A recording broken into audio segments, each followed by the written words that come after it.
Now next हमारा topic है that is to compare EMF of cells. तो last lecture में हमने देखा था कि पोटेंशियोमीटर एग्जैक्टली क्या होता है, उसका यूजेस क्या होता है। तो यूजेस में हमने सबसे पहला फर्स्ट यूज चालू किया था हमने, that was to compare the EMF of cells. अब ये कंपैरिजन ऑफ ईएमएफ के अंदर हम लोग क्या करेंगे कि दो सेल्स लेंगे एप्सिलॉन 1 और एप्सिलॉन 2, और ये दोनों सेल्स का हम लोग क्या करेंगे वहां पर ईएमएफ कंपेयर करके देखेंगे। कंपैरिजन मतलब क्या, कौन से बैटरी का ईएमएफ ज्यादा रहेगा और कौन से बैटरी का ईएमएफ कम रहेगा।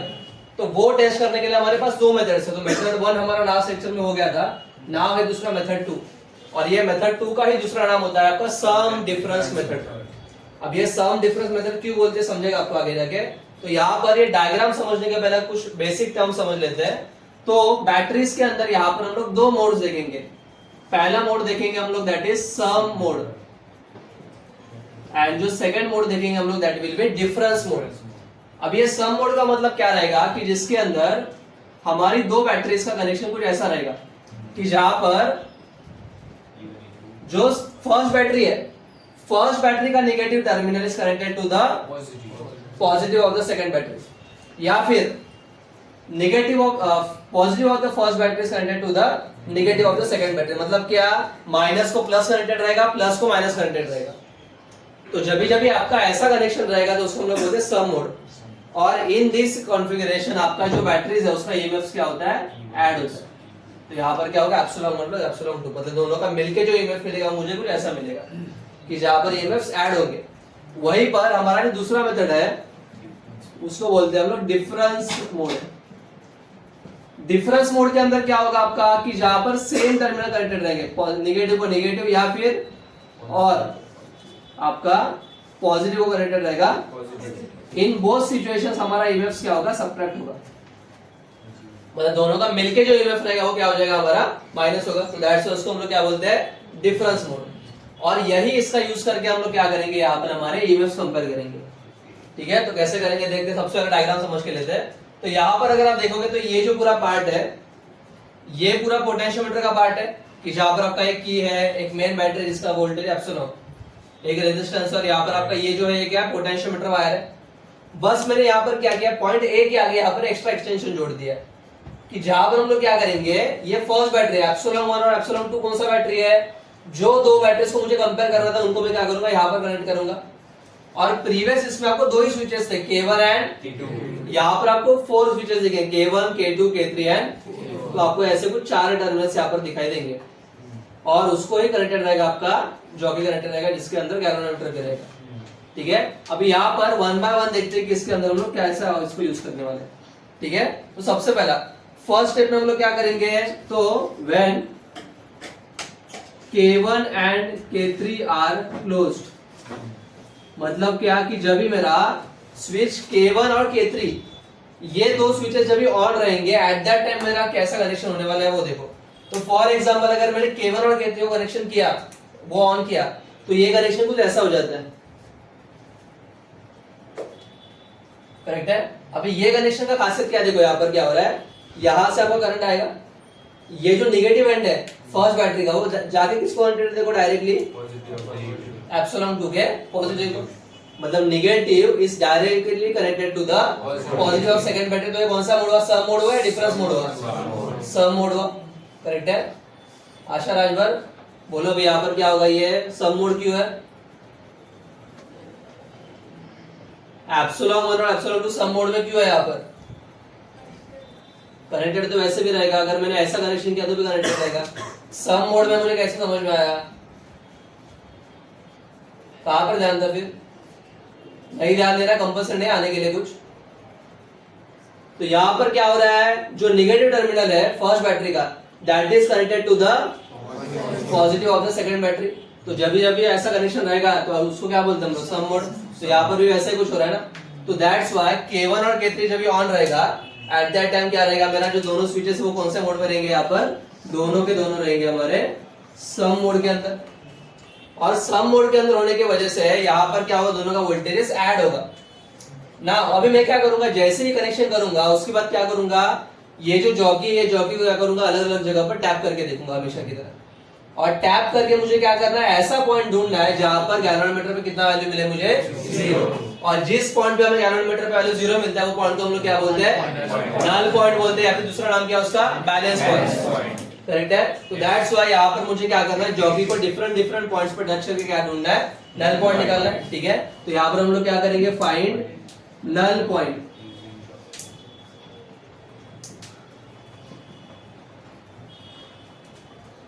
और जहां पर हमें नल पॉइंट मिलेगा, जैसे मुझे यहाँ पर नल पॉइंट मिला, तो पॉइंट ए से लेकर वहां तक का जो लेंथ रहेगा, ये पूरे लेंथ को हम लोग क्या बोलेंगे, L1।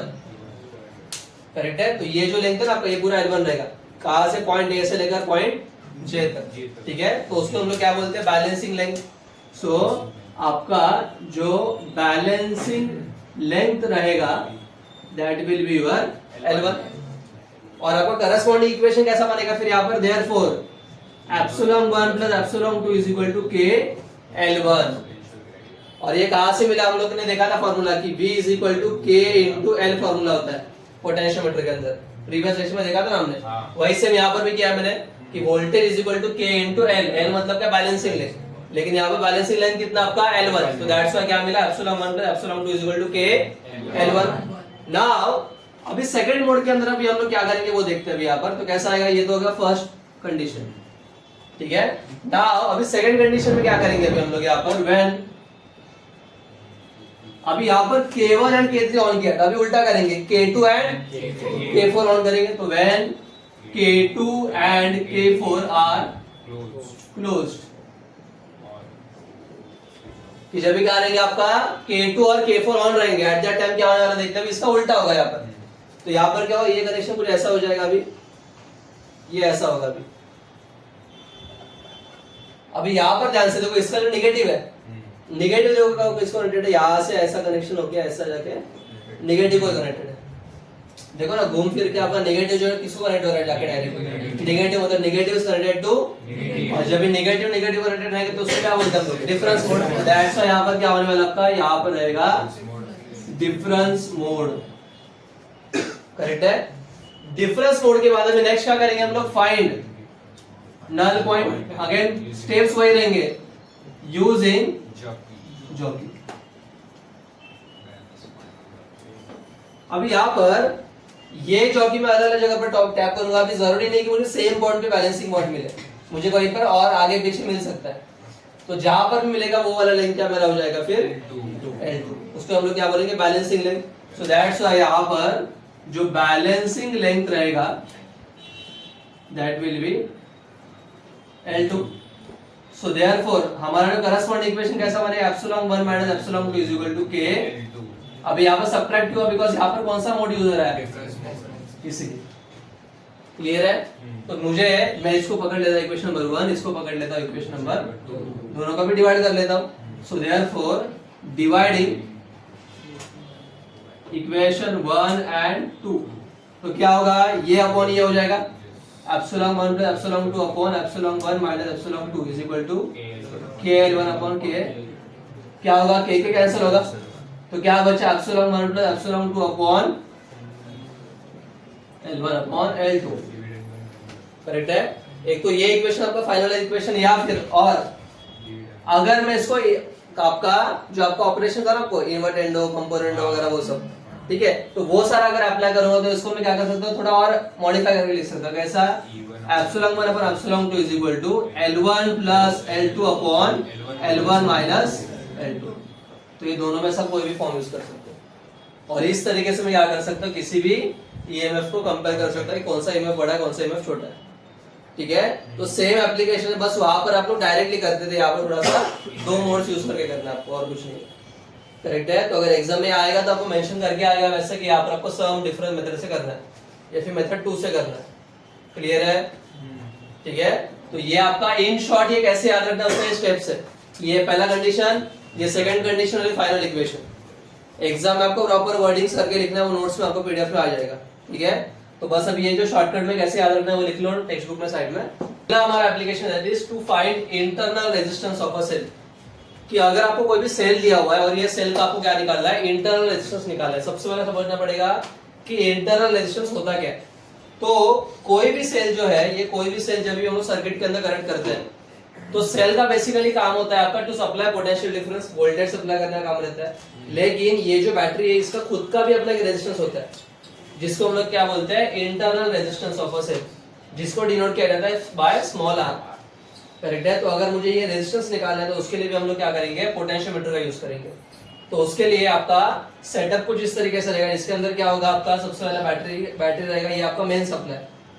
यहाँ पर एक स्विच K1 रहेगा, यहाँ पर एक स्विच K2 रहेगा, दो स्विचेस यहाँ पर। और यहाँ पर ये जो एप्सिलॉन 1 जो है, मुझे क्या करना है, इसका इंटरनल रेजिस्टेंस फाइंड आउट करना है, जो कि मैंने यहाँ पर बाजू में दिखाया हुआ है। ये बाहर से कनेक्ट किया हुआ रेजिस्टेंस नहीं है, ये इसके अंदर का ही रेजिस्टेंस है, जिसको मैंने अलग से बस यहाँ पर शो करके दिखाया हुआ है। करेक्ट है। तो यहाँ पर इसको यूज कैसे करना है वो देखते हैं हम लोग सबसे पहला। तो यहाँ पर हम लोग क्या करेंगे, स्टार्टिंग के अंदर फर्स्ट कंडीशन में क्या करेंगे, यहाँ पर व्हेन K1 इज क्लोज्ड, मतलब क्या, ये जो स्विच K1 है, मेन स्विच बोलते हैं इसको, ये ऑन रहेगा। और एट दैट टाइम में क्या रखूंगा, K2 इज ओपन, और एक K2 वाला स्विच जो है, ठीक है। तो यहाँ पर हम लोग क्या करेंगे, K2 का हम लोग क्या रखेंगे, ऑफ रखेंगे यहाँ पर, ठीक है। तो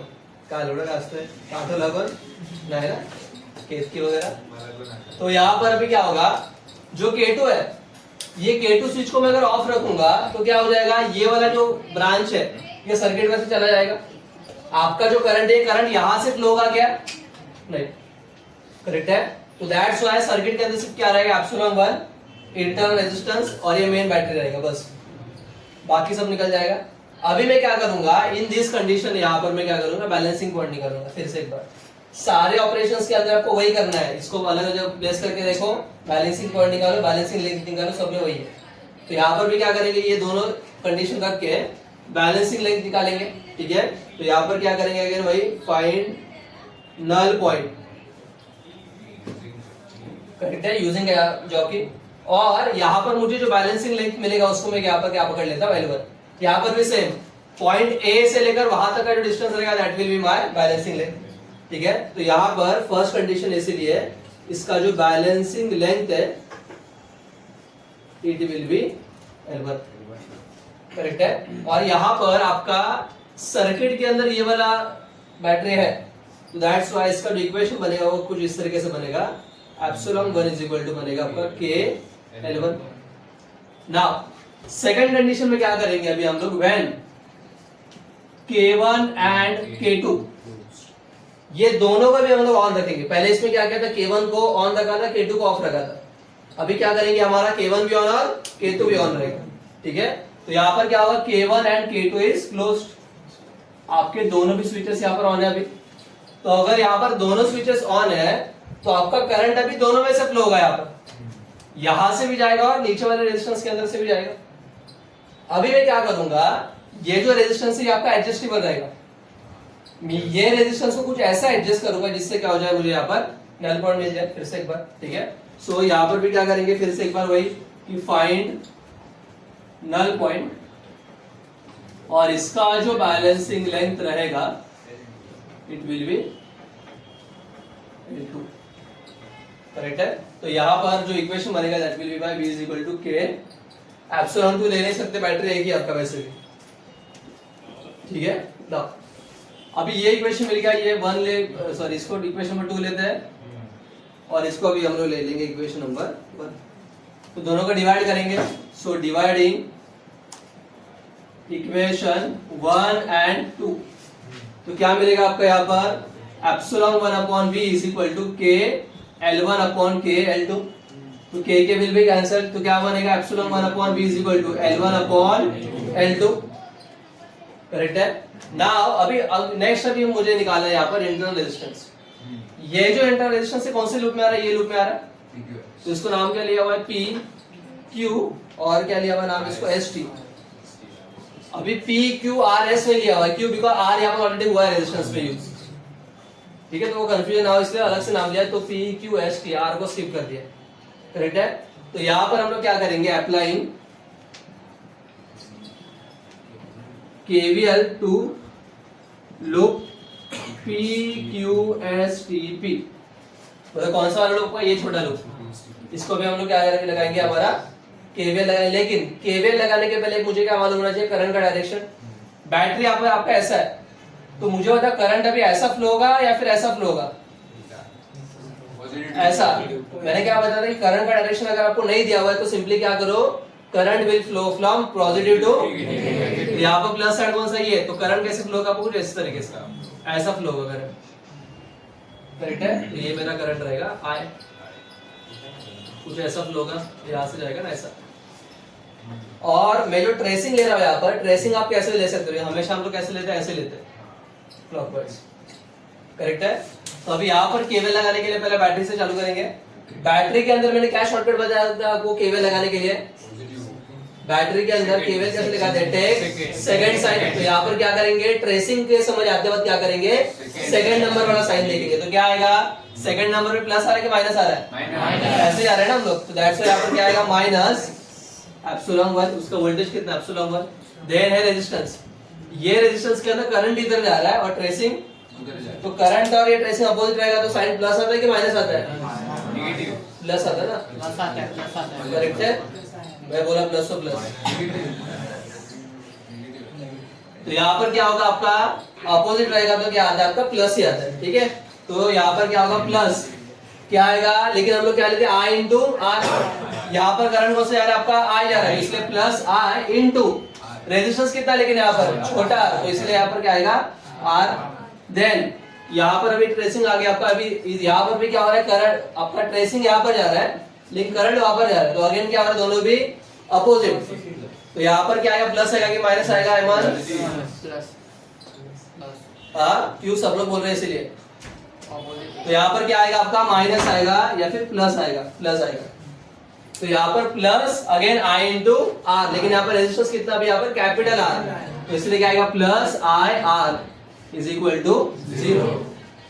अभी क्या करूंगा मैं, माइनस एप्सिलॉन 1 वहां पर जाएगा तो प्लस होगा, तो कैसा बनेगा, epsilon 1 is equal to I R plus I. अभी मैं क्या करूंगा, ये जो एप्सिलॉन 1 का जो वैल्यू है, ठीक है, ये मुझे मिल गया यहाँ पर, ठीक है, ये वैल्यू को मैं क्या कर सकता हूँ, डायरेक्टली पुट कर सकता हूँ, ठीक है। तो वही क्या हुआ, देखो अभी यहाँ पर दोनों का अगर हम डायरेक्टली वैल्यू पुट करेंगे, बट हमारे पास वोल्टेज का भी फॉर्मूला क्या है, आई इंटू ओम्स लॉ।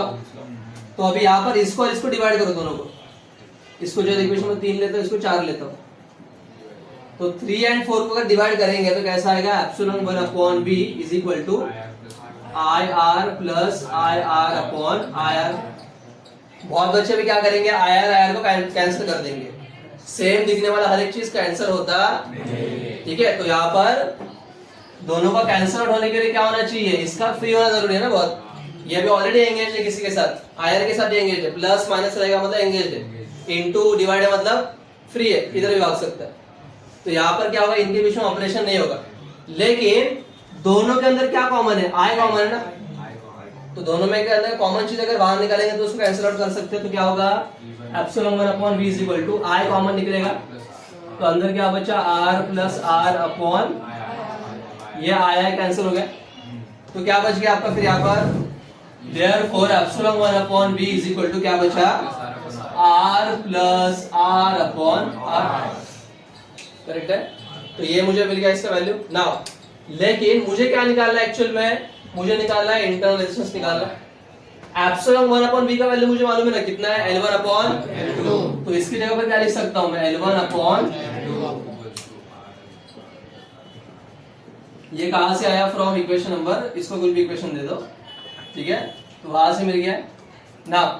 मुझे सिर्फ ये r अकेला चाहिए ना, कैपिटल R को वहां पर लेके जाएंगे तो क्या होगा, r इंटू L1 अपॉन is equal to r plus, ये r भी यहाँ पर क्या होगा, माइनस होगा, तो क्या बचेगा, r is equal to r L1 upon L2 minus r, दोनों में r आ रहा है, कॉमन निकालो, तो इसमें से r चला गया तो सिर्फ क्या बचेगा, L1 अपॉन माइनस r में से r चला गया तो क्या, जिसका कोई नहीं उसका कौन है, 1 है, करेक्ट है। तो आपका इस तरीके से क्या मिलेगा, आपको इंटरनल रेजिस्टेंस ऑफ बैटरी का फॉर्मूला मिलेगा, ठीक है। इसमें से L1 L2 मुझे नोन है, बैलेंसिंग लाइन मैंने निकाला हुआ है, कैपिटल R जो है वो क्या है, हमने सेट किया हुआ रेजिस्टेंस है, उसके वैल्यू हमें मालूम रहेगा, तो ऑब्वियसली मुझे क्या मिल जाएगा, मेरा इंटरनल रेजिस्टेंस मिल जाएगा, ठीक है। तो इस तरीके से हम लोग क्या कर सकते हैं, internal resistance of battery find out कर सकते हैं, क्लियर है।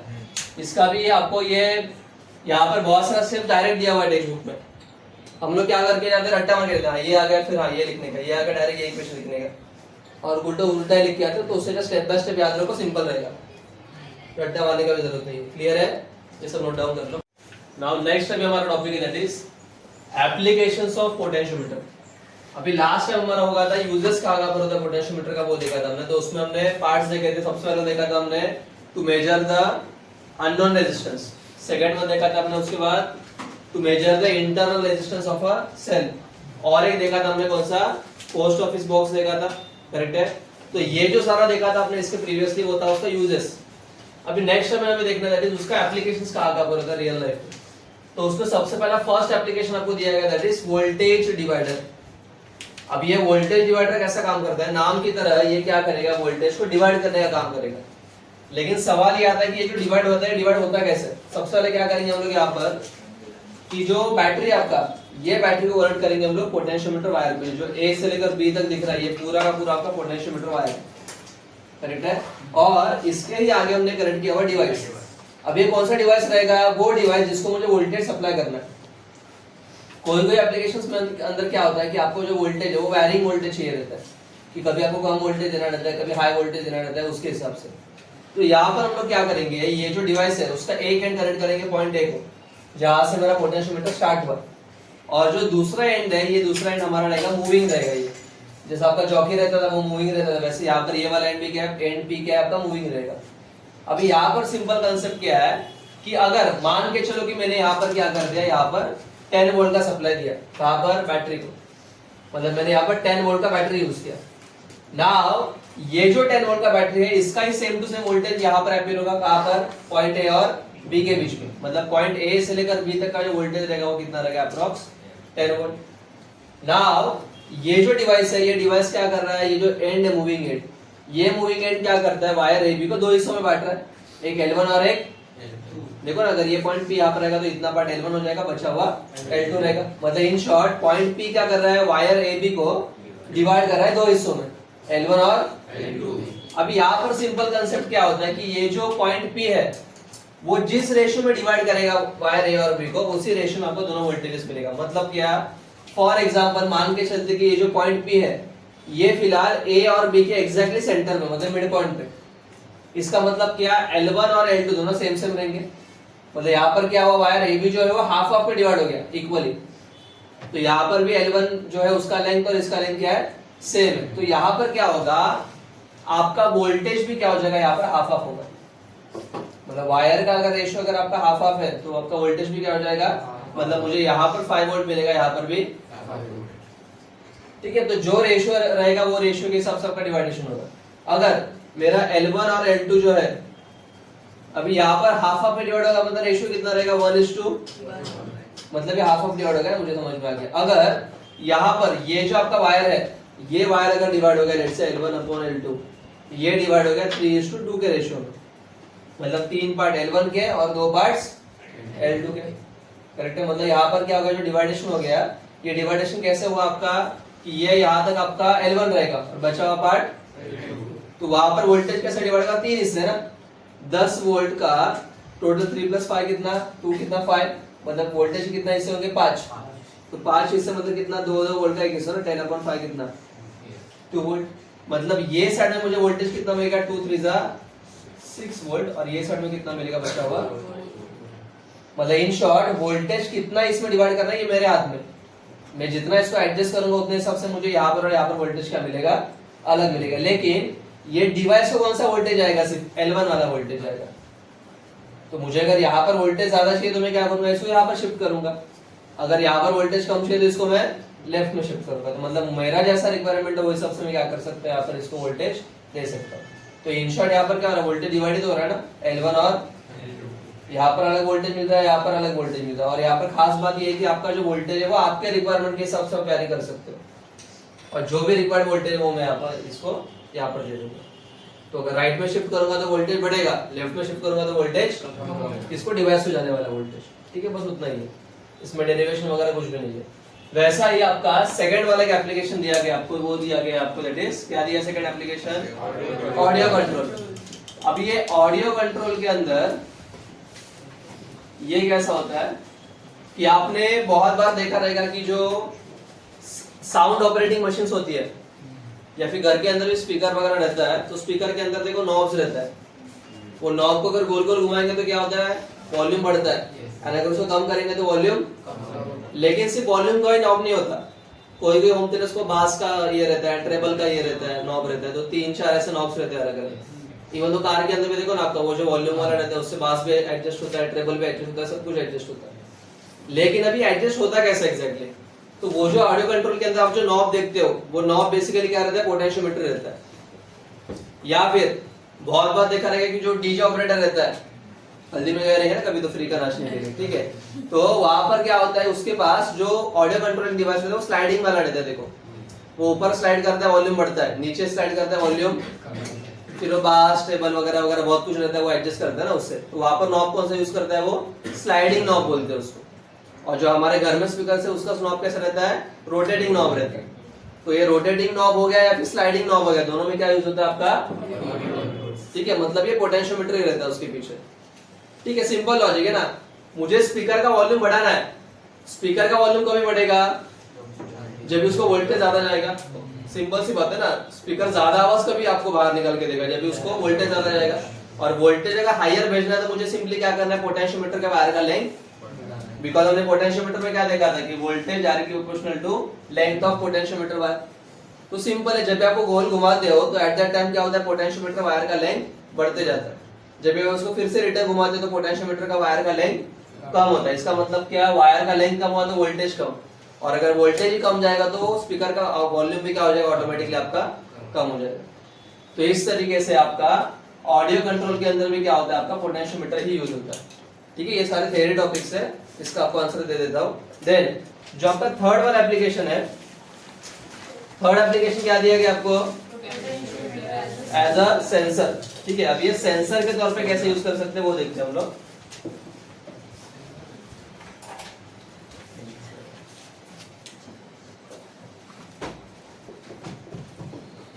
अभी आपने इंडस्ट्रीज के अंदर बहुत बार देखा रहे कि जो ऑटोमेटेड मशीन्स रहता है, ये ऑटोमेटेड मशीन्स के अंदर क्या होता है, कोई तो एक काम रहता है मूविंग रहता है, लेकिन उसके मूवमेंट को मुझे ट्रैक करना है कि वो कितना लेवल तक मूव हो रहा है।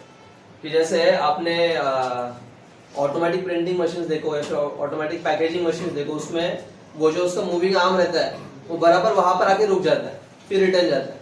कभी सोचा इतना प्रीसाइज जो कैसे मूवमेंट करता रहेगा, तो उसको हर जगह सेंसर्स लगाए रहते हैं कि अगर उसके डिसाइडेड जगह से थोड़ा सा भी और भी शिफ्ट हुआ, मूवमेंट हुआ, तो मशीन को डिटेक्ट हो जाता है कि भाई ये थोड़ा सा अपने लिमिट से ज्यादा आगे चला गया। तो ये समझता कैसे है, तो सिंपली क्या करते हैं कि जो भी मशीन का मूविंग पार्ट रहेगा, ठीक है, वो मशीन का जो मूविंग पार्ट रहेगा उसमें हम लोग क्या यूज करेंगे, पोटेंशियोमीटर का वायर यूज करते हैं।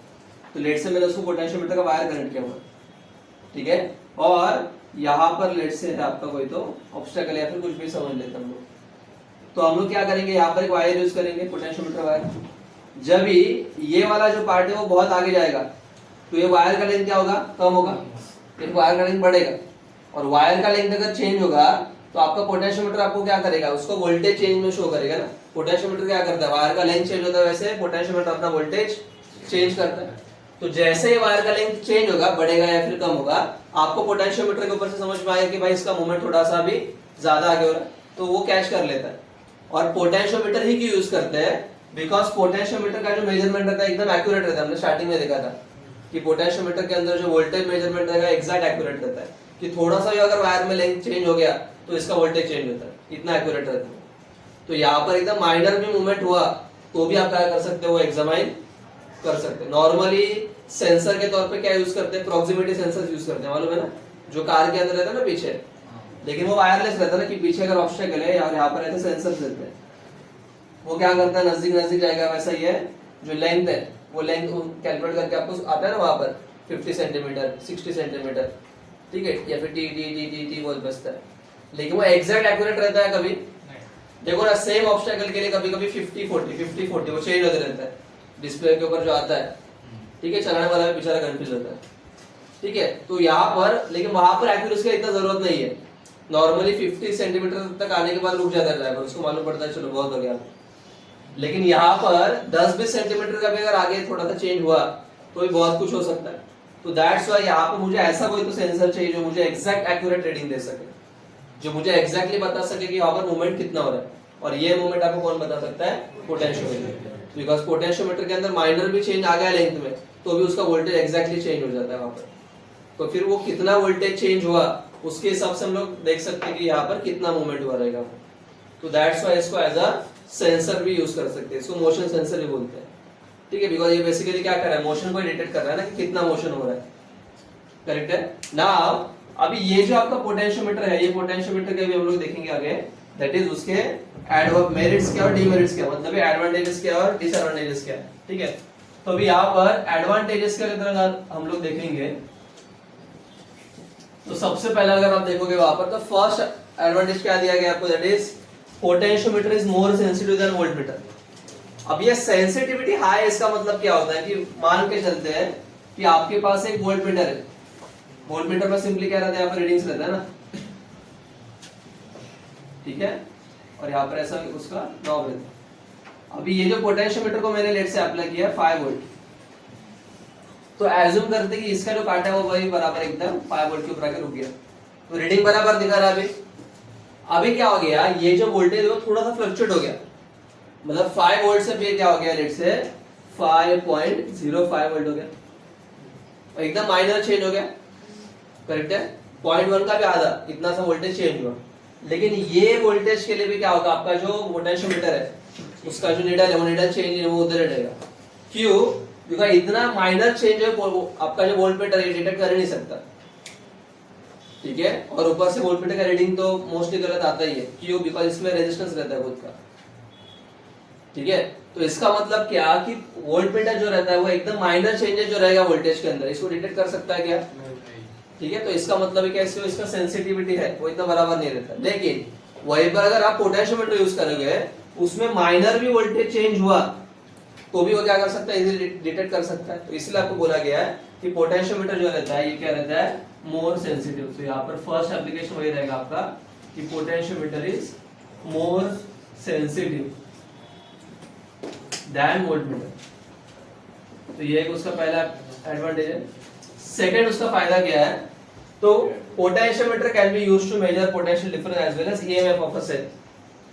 अभी आपका जो पोटेंशियल वोल्टमीटर है, वोल्टमीटर हमेशा क्या कर सकता है, आपका ओनली वोल्टेज मेजर कर सकता है सेल का, लेकिन वो ईएमएफ मेजर कर नहीं सकता। ईएमएफ का फुल फॉर्म क्या रहता है, इलेक्ट्रोमोटिव फोर्स। ठीक है, भले उसका यूनिट वोल्ट्स में रहेगा। मुझे बताओ वोल्टेज और आपका ईएमएफ दोनों में डिफरेंस क्या है?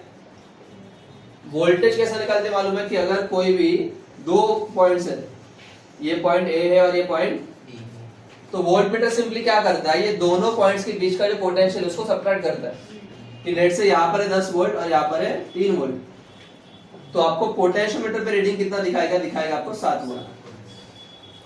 मतलब पोटेंशियोमीटर सॉरी वोल्टमीटर सिंपली क्या करता है, कोई भी दो एंड्स के बीच में क्या करेगा, वहां पर पोटेंशियल्स का डिफरेंस निकाल के आपको दिखाएगा। उसको हम लोग बोलते हैं वोल्टेज या फिर पोटेंशियल डिफरेंस। तो अगर आपने बैटरी के भी एंड्स में उसको कनेक्ट किया, लेट्स से ये आपका बैटरी है और अगर आपको बैटरी का वोल्टेज चेक करना है, आप कैसे करोगे, बैटरी के एक साइड में एक पॉइंट और यहाँ पर बीच में वोल्टमीटर लगाओगे ऐसा। तो यहाँ पर भी ये सेल वोल्टमीटर क्या करेगा, यहाँ का वोल्टेज और यहाँ का वोल्टेज दोनों का बीच में सबट्रैक्शन आपको बताएगा। ठीक है, तो ये आपको क्या मिला, बैटरी का वोल्टेज फाइंड आउट करके दिया ना उसने कि बैटरी के दोनों एंड्स के बीच में कितना पोटेंशियल गैप है। लेकिन ये ईएमएफ हुआ गया कि वो इतना कितना इलेक्ट्रोमोटिव फोर्स अप्लाई कर रहा है, नहीं। तो ये जो ईएमएफ आप सिर्फ किस में कैलकुलेट कर सकते हो, यूजिंग पोटेंशियोमीटर। ठीक है, सो पोटेंशियोमीटर का सेकंड एडवांटेज क्या है, ईएमएफ एंड पोटेंशियल डिफरेंस, ये दोनों भी मेजर कर सकते हैं। डिफरेंस कैन बी मेजर्ड, ये सेकंड एप्लीकेशन एडवांटेज है, ये दोनों भी मेजर कर सकते हैं। जो उसका थर्ड फायदा है, थर्ड फायदा क्या है उसका कि मेजरमेंट ऑफ पोटेंशियल डिफरेंस और EMF is very accurate in the case of potentiometer. मतलब क्या, इसका जो रीडिंग्स रहेगा वो एग्जैक्टली एक्यूरेट रहता है। अभी एक्यूरेट क्यों आता है रीडिंग्स, बिकॉज जब भी आप वोल्टमीटर कनेक्ट करते हो, ठीक है, हमने ये लास्ट टाइम भी देखा था कि वोल्टमीटर का कनेक्शन कैसे रहता है, लेट्स से रेजिस्टर है और यहाँ पर हमने कोई तो बैटरी कनेक्ट किया हुआ है और आपको निकाला है रेजिस्टेंस के अक्रॉस वोल्टेज कितना है, तो आप यहाँ पर वोल्टमीटर लगाओगे। तो यहां से अगर 5 एम्पियर करंट निकला तो ये 5 एम्पीयर करंट क्या होगा, यहाँ पर आने के बाद डिवाइड होगा, यहाँ पर कुछ जाएगा, यहाँ पर कुछ जाएगा, मतलब थोड़ा सा करंट क्या होगा, इसमें से भी फ्लो हो गया ना। मतलब ये क्या करता है, करंट को खुद में से ड्रॉ करता है, और इसका रेजिस्टेंस होने के कारण क्या होगा, लेट्स से मान के चलते कि यहाँ से गया करंट आपका 2 एम्पीयर और यहाँ से फ्लो होगा 3 एम्पीयर। तो जब ये करंट इसके अंदर से जाएगा तो इसके बाहर सिर्फ निकलेगा 2.8 एम्पीयर। क्यों, इसका खुद के रेजिस्टेंस की वजह से क्या करेगा, करंट को अपोज करेगा, और जहां पर रेजिस्टेंस है वहां पर करंट क्या होता है, लॉस होता है ना। मतलब वोल्ट मीटर जो है वो खुद क्या कर रहा है, करंट को लॉस कर रहा है। तो दैट्स व्हाई उसके अंदर आने वाला जो रीडिंग रहेगा वो आपको कभी भी एग्जैक्टली एक्यूरेट रीडिंग नहीं मिलेगा, थोड़ा बहुत माइनर उसको चेंजेस आता ही है। लेकिन पोटेंशियोमीटर के अंदर वैसा कुछ होता है कि आप पोटेंशियोमीटर कभी भी खुद करंट को ड्रॉ नहीं करता जैसा वोल्ट मीटर कर रहा है। सो दैट्स व्हाई इसके अंदर जो रीडिंग रहेगा वो क्या रहेगा, एग्जैक्ट एक्यूरेट रीडिंग रहेगा। ठीक है, तो ये इसका थर्ड एडवांटेज वही रहेगा क्या, कि एक्यूरेट रीडिंग ऑफ क्या क्या मेजर करता है वो, पोटेंशियल डिफरेंस एंड ईएमएफ, दोनों का आपको एक्यूरेट रीडिंग्स मिलेगा। ये सेकंड एडवांटेज है उसका। और माइनर से माइनर भी वोल्टेज है वो कैलकुलेट कर सकता है, वहां पर दिया भी देखो ना कि अप टू 10⁻⁻⁶, मतलब कि माइक्रो वोल्ट का भी वो चेंजेस दे सकता है। ठीक है ना, उसका डिसएडवांटेजेस भी है, मतलब डीमेरिट्स भी है। डीमेरिट्स क्या है, डीमेरिट में अगर आप देखोगे तो सबसे पहला उसका है डीमेरिट की ये पोर्टेबल नहीं है। आपने ऑलरेडी देखा हुआ है कि पोटेंशियोमीटर का जो सर्किट है वो कितना बड़ा है ऑलरेडी।